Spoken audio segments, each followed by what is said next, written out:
Hello friends, welcome to my YouTube channel. ಹೇಗಿದ್ದೀರಾ ಎಲ್ಲರೂ?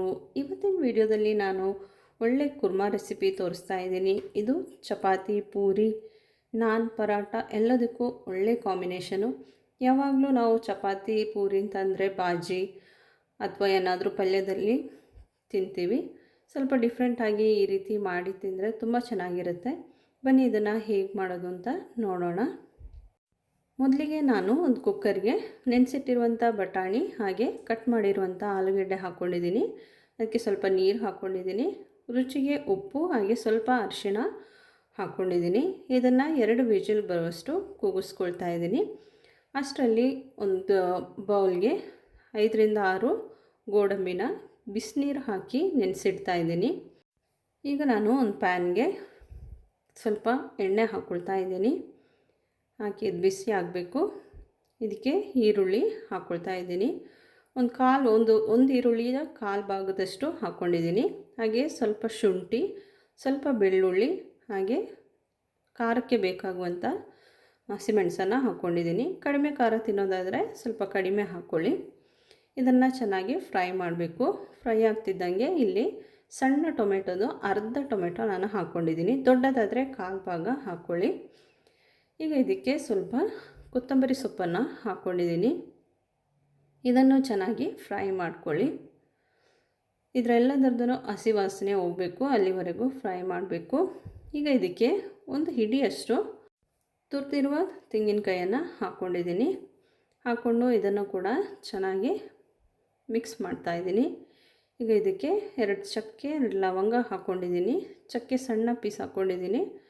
ಸ್ವಲ್ಪ ಸೋಂಪು ಹಾಕ್ಕೊಂಡಿದ್ದೀನಿ, ಒಂದು 1/4 ಟೀ ಸ್ಪೂನಷ್ಟು. ಇದನ್ನು ಚೆನ್ನಾಗಿ ಫ್ರೈ ಮಾಡಿ ಆಫ್ ಮಾಡ್ತಾಯಿದ್ದೀನಿ. ಇದು ಸ್ವಲ್ಪ ತಣ್ಣಗಾದ್ಮೇಲೆ ಇದನ್ನು ಒಂದು ಜಾರಿಗೆ ಹಾಕ್ಕೊಂಡು ನೆನೆಸಿಟ್ಟಿರುವಂಥ ಗೋಡಂಬಿನ ಹಾಕ್ಕೊಳ್ತಾ ಇದ್ದೀನಿ. ಅದಕ್ಕೆ ಇದನ್ನು ಪೇಸ್ಟ್ ಮಾಡ್ಕೋಬೇಕು, ಫೈನ್ ಪೇಸ್ಟ್ ಮಾಡ್ಕೊಳ್ಳಿ. ಅದೇ ಪ್ಯಾನ್ಗೆ ನಾನು ಸ್ವಲ್ಪ ಎಣ್ಣೆ ಹಾಕ್ಕೊಂಡು ಅದಕ್ಕೆ ಸಾಸಿವೆ ಹಾಕ್ಕೊಂಡಿದ್ದೀನಿ. ಈಗ ಇದಕ್ಕೆ ಅರ್ಧ ಈರುಳ್ಳಿನ ಸಣ್ಣದಾಗಿ ಕಟ್ ಮಾಡಿ ಸೇರಿಸ್ಕೊಂಡಿದ್ದೀನಿ. ಇದನ್ನು ಚೆನ್ನಾಗಿ ಫ್ರೈ ಮಾಡಬೇಕು. ಈಗ ಇದಕ್ಕೆ ಸ್ವಲ್ಪ ಗರಂ ಮಸಾಲ ಪೌಡರ್ ಹಾಕ್ತಾಯಿದ್ದೀನಿ. ಹಾಗೆ ಒಂದು 1/4 ಟೀ ಸ್ಪೂನಷ್ಟು ಧನಿಯಾ ಪುಡಿ ಹಾಕ್ತಾಯಿದ್ದೀನಿ. ಹಾಕಿ ಚೆನ್ನಾಗಿ ಫ್ರೈ ಮಾಡ್ಕೊಳ್ಳಿ. ಒಂದು 1/4 ಟೀ ಸ್ಪೂನಷ್ಟು ಖಾರದ ಪುಡಿ ಕೂಡ ಹಾಕ್ಕೊಂಡಿದ್ದೀನಿ. ಇದು ಫ್ರೈ ಆಗ್ತಿದ್ದಂಗೆ ಬೇಯಿಸಿಟ್ಟಿರುವಂಥ ಬಟಾಣಿ ಹಾಗೆ ಆಲೂಗಡ್ಡೆನ ಹಾಕ್ಕೊಂಡಿದ್ದೀನಿ. ಆಲೂಗಡ್ಡೆ ಸಿಪ್ಪೆ ತೆಗೆದಿದ್ದೀನಿ ನಾನು.